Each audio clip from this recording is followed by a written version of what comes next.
I am the Tofu Golem. Please enjoy the video. You start by confirming prerequisites. Make sure you own the lightning impact move or have the recipe to craft it.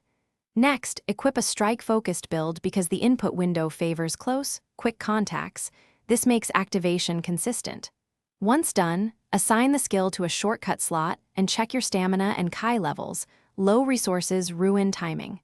Finally, practice the basic combo timing in a lobby match, so the muscle memory for the activation sequence begins forming immediately.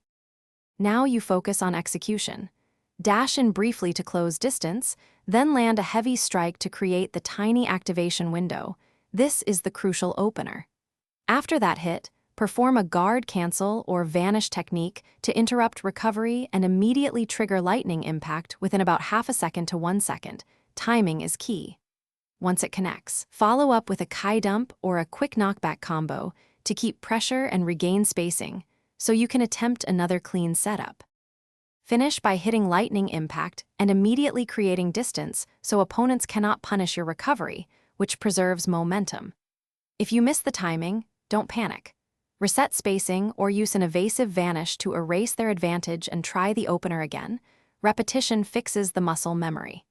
If the move feels inconsistent online, check latency and control responsiveness, then practice in offline modes to isolate input timing. Addressing network or controller lag often solves most apparent gameplay failures. Thanks for watching. Consider subscribing if we helped you today.